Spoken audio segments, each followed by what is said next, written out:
வணக்கம் நண்பர்களே, வாழ்க வளமுடன். மகாபாரதத்தில் நம்முடைய வாழ்க்கையில் நமக்கு தேவையான நாம் கற்றுக்கொள்ள வேண்டிய நிறைய பாடங்கள் இருக்கின்றன. அந்த பாடங்களை நாம் அள்ளி எடுத்துக்கொள்ளப் போகிறோமா அல்லது கிள்ளி எடுத்துக்கொள்ளப் போகிறோமா என்பதை பற்றி நாம் தான் சிந்தித்து முடிவெடுக்க வேண்டும்.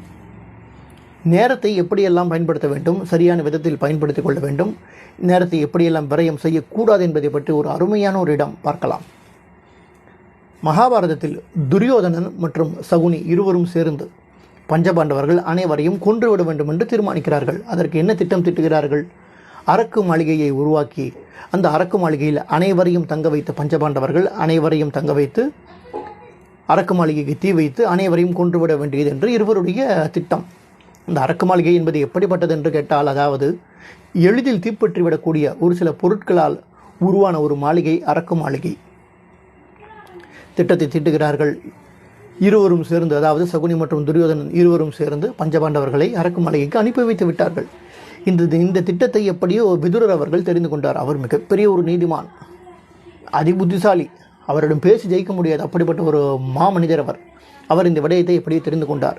பஞ்சபாண்டவர்களுக்கு உதவி செய்வதற்காக சுரங்கம் தோண்டும் ஒரு தொழிலாளியை பஞ்சபாண்டவர்கள் இருக்கும் அரக்கு மாளிகைக்கு அனுப்பி வைக்கிறார். அவர் அவர்களுக்கு உதவி செய்கிறார். யார்? அந்த சுரங்கம் தோண்டும் தொழிலாளி பூமிக்கு கீழே சுரங்கத்தை தோண்டி கொண்டிருக்கிறார். அப்போது பீமன் அங்கு சென்று, உங்களுக்கு நான் ஏதாவது உதவி செய்ய முடியுமா என்று கேட்கிறார். அப்போது அந்த சுரங்கம் தோண்டும் தொழிலாளி பீமனை பார்த்து, கதாயுத போரில் நான் உங்களுக்கு உதவி செய்ய இயலுமா என்று கேட்கிறார். அதாவது அவர் என்ன சொல்ல வருகிறார்? சுரங்கம் எப்படி தோண்ட வேண்டும் என்பது எனக்கு மட்டும்தான் தெரியும், அது உங்களுக்கு தெரியாது. அதே போன்று கதாயுதத்தை எப்படி பயன்படுத்த வேண்டும் என்று அது உங்களுக்கு மட்டும்தான் தெரியும், அதை பற்றி எனக்கு ஒன்றும் தெரியாது என்று சுரங்கம் தோண்டும் தொழிலாளி சொல்கிறார். பிறகு சொல்கிறார் சுரங்கம் தோண்டும் தொழிலாளி முக்கியமான ஒன்று. அவர் என்ன சொல்கிறார்? இந்த சுரங்கம் தோண்டுவதில் நான் வெற்றி அடைந்து விட்டேன் என்றால் அது அஸ்தினாபுரத்தின் வெற்றி. இந்த சுரங்கம் தோண்டுவதில் நான் தோல்வி அடைந்து விட்டேன் என்றால் அது அஸ்தினாபுரத்தின் தோல்வி என்று சொன்னார். விதுரரின் நம்பிக்கைக்கு நான் சரியாக நடந்து கொள்ள வேண்டும். இதில் நான் தோற்றுவிட்டால் விதுரரின் முகத்தில் என்னால் முழிக்க முடியாது. பாருங்கள், நாம் இவ்வளவு நேரம் பேசிக்கொண்டிருந்த இந்த கொஞ்ச நேரத்தில் எவ்வளவு நேரத்தை நாம் விரயம் செய்து விட்டோம். வெட்டியாக பேசி என்னுடைய நேரத்தை நீங்கள் விரயம் செய்து விட்டீர்கள்.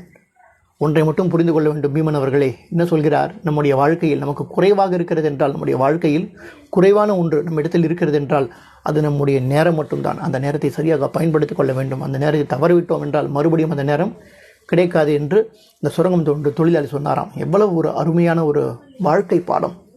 நாமும் நம்முடைய வாழ்க்கையில் நேரத்தை சரியாக பின்பற்றி நிறைய சாதனைகளை படைக்க வேண்டும் என்பதை இந்த பதிவின் மூலமாக தெரிந்து கொள்கிறோம். நன்றி, வணக்கம், வாழ்க வளமுடன்.